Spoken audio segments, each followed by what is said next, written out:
Selamat datang di Pintar Education Channel. Jangan lupa like and subscribe. Assalamualaikum warahmatullahi wabarakatuh. Salam budaya dan semangat berkarya. Kabar baik semoga selalu menyertai kalian ya anak-anak. Hari ini kita akan bersama-sama belajar tentang membuat tipografi dan logo. Cus, simak bersama-sama. Capaian pembelajaran pada materi ini. 1. Membuat tipografi sederhana. Yang kedua, membuat logo yang mencerminkan identitas personal peserta didik. Alur pembelajaran. 1. Menciptakan komposisi. 2. Alat yang dibutuhkan. 3. Mengamati bentuk dan pola. 4. Menggunakan alat bantu, dan yang kelima menciptakan tipografi dan logo. Anak-anak, pernahkah kalian mendengar dua istilah ini? Yang pertama, apakah tipografi itu? Dan yang kedua, apakah yang kalian ketahui tentang logo? Tipografi adalah seni menata huruf dan mengatur penyebarannya pada ruang yang tersedia. Tipografi sering dapat kita temukan di mana-mana dan menjadi bagian penting dalam mendesain, khususnya desain grafis. Dalam tipografi terdapat proses mengenal jenis-jenis huruf dan juga ukuran huruf sebelum memasuki tahap mengatur penyebaran huruf pada ruang yang tersedia, yang banyak kita lihat di dalam karya poster, cover buku, kemasan, dan lain sebagainya.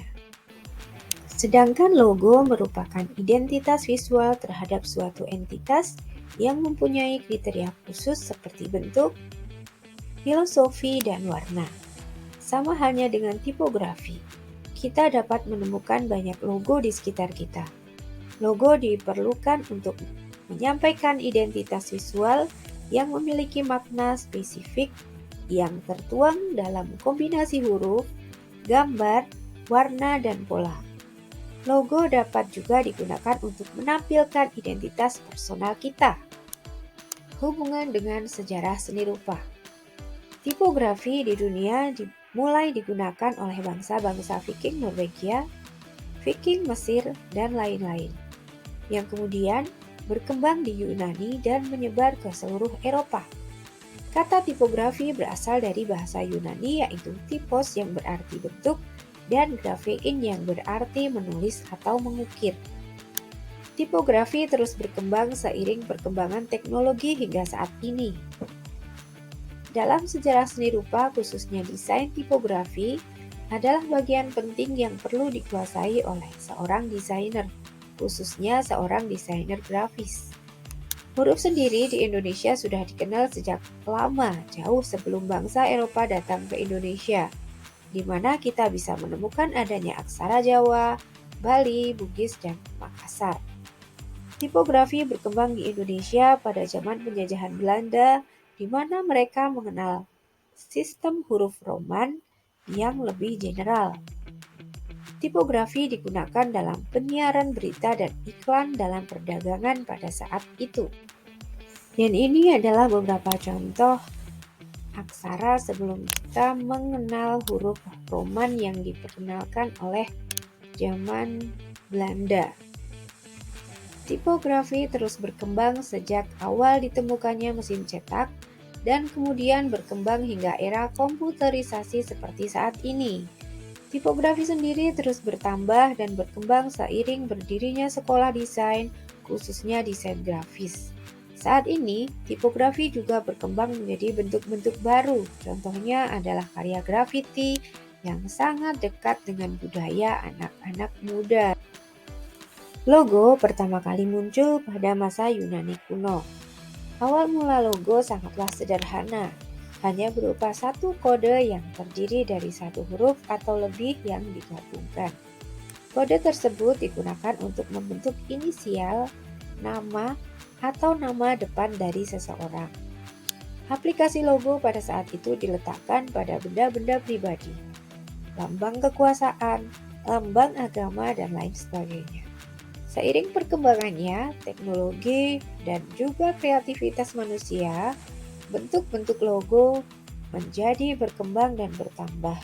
Sama seperti tipografi. Logo juga mengalami perkembangan pesat saat sekolah desain mulai dibuat dan juga perkembangan teknologi komputer. Dan setelah kita mengenal sedikit tentang sejarah perkembangan tipografi serta logo, saatnya kita untuk belajar untuk berkarya membuat karya tipografi maupun logo. Untuk itu, yang pertama kita pelajari adalah mengenal dasar tipografi. Tipografi adalah seni menata huruf dan mengatur penyebarannya pada ruang yang tersedia.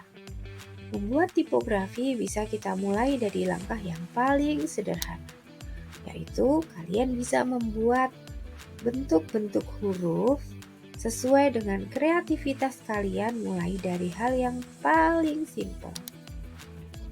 Dan setelah kita belajar tentang bagaimana membuat karya tipografi sederhana, kita bisa mengaplikasikan karya tipografi tersebut pada media-media lain, yaitu bisa melalui poster, sampul buku, atau karya-karya yang bisa kita tempel menggunakan media kertas, media kayu, media dinding, dan lain sebagainya. Mengenal logo. Logo adalah identitas visual terhadap suatu entitas yang mempunyai kriteria khusus seperti bentuk, filosofi, serta warna. Jadi anak-anak dalam sebuah logo itu tentunya memiliki konsep, baik itu dari segi bentuk, simbol, maupun warnanya, biasanya memiliki arti atau makna khusus, yaitu suatu pengharapan yang dicita-citakan oleh sebuah perusahaan demi perkembangan usaha mereka.